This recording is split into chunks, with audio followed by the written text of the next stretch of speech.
अस्सलाम वालेकुम guys, welcome to my YouTube channel. आज की हमारी जो वीडियो है वो 2022 के हज के बारे में है।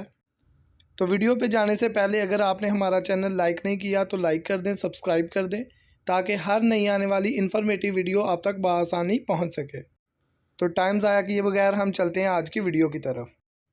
सऊदी एक्सपेट्रिएट्स के मुताबिक हज 2022 का कोटा ऑलरेडी शेयर कर दिया गया है। इसमें जो हाजी हैं ख़ास तौर पे इंडोनेशिया, पाकिस्तान, इंडिया, बांग्लादेश, क्योंकि इन कंट्री में से सबसे ज़्यादा हाजी जो हैं वो हज करने के लिए साल 2022 में सऊदी अरब आएंगे। हज का जो कोटा है वो मुख्तलिफ़ कंट्री के लिए इशू किया गया है साल 2022 के लिए। इसमें इंडोनेशिया, पाकिस्तान, इंडिया और बांग्लादेश, इन 4 कंट्री को सबसे ज़्यादा जो है वो हाजियों की तादाद मिली है।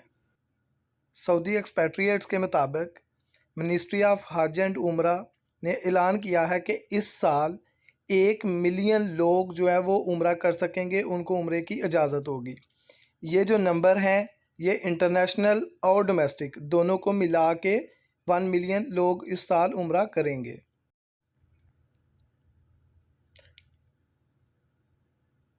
और जैसा कि पता है आपको कि लास्ट 2 ईयर से कोरोना की वजह से, कोरोना पूरी दुनिया में छाया हुआ था, कोरोना की वजह से उम्रा भी बंद था। उम्रे के लिए भी इंटरनेशनल सतह से जो है लोग उम्रा के लिए भी नहीं आ सकते थे और हज के लिए भी लास्ट 2 ईयर से नहीं आ सकते थे। और मिनिस्ट्री ऑफ उम्रा एंड हज ने ऐलान किया है कि इंटरनेशनल सतह से लोग उम्रा के लिए और हज के लिए आ सकते हैं। जो कोरोना की वजह से पाबंदी लगी थी वो ख़त्म हो चुकी है। यहाँ हम आपको बताते चलें कि कोरोना की वबा से पहले सऊदी अरब जो है वो 2.5 मिलियन लोगों को हज के लिए बुलाता था। हर साल 2.5 मिलियन लोग हज के लिए आते थे और हज जो है वो परफॉर्म करते थे इंटरनेशनल सतह से। तो इसी के साथ हम आपको बताते चलें कि इस साल 85% जो है वो इंटरनेशनल हाजियों के लिए रखी गई है। क्यों कि लास्ट 2 साल से इंटरनेशनल सतह से कोई भी हाजी जो है वो हज करने के लिए नहीं आया। और जो डोमेस्टिक है उनके लिए 15% रखी गई। मतलब कि 8,50,000 हाजी इंटरनेशनल सतह से हज के लिए आएंगे और 1,50,000 हाजी सऊदी अरब से हज करेंगे। और साथ ही साथ हम आपको बताते चलें कि जो हाजियों की तादाद शेयर हुई है उसमें सबसे ज़्यादा जो कोटा मिला है वो इंडोनेशिया को मिला है, उसके बाद पाकिस्तान है, फिर इंडिया है, फिर बांग्लादेश है और नाइजीरिया है।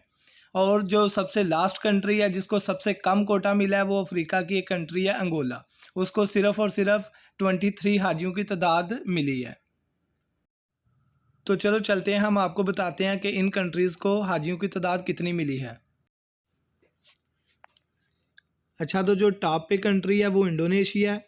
इंडोनेशिया को सबसे ज़्यादा कोटा मिला है 1,51,000। उसके बाद आता है पाकिस्तान। पाकिस्तान को 81,132 हाजियों की तादाद मिली है। फिर आता है इंडिया। इंडिया को 79,237 हाजियों की तादाद मिली है। फिर बांग्लादेश आता है। बांग्लादेश को 57,585 हाजियों की तादाद मिली है। लास्ट पे नाइजीरिया आता है। नाइजीरिया को 43,008 हाजियों की तादाद मिली है। मज़ीद डिटेल के लिए लिंक जो है वो डिस्क्रिप्शन में दिया गया है। अगर आपको हमारी ये वीडियो पसंद आई है तो लाइक कर दें, सब्सक्राइब कर दें और शेयर कर दें। साथ ही साथ कमेंट सेक्शन में जाके अपनी राय का इजहार ज़रूर कीजिएगा।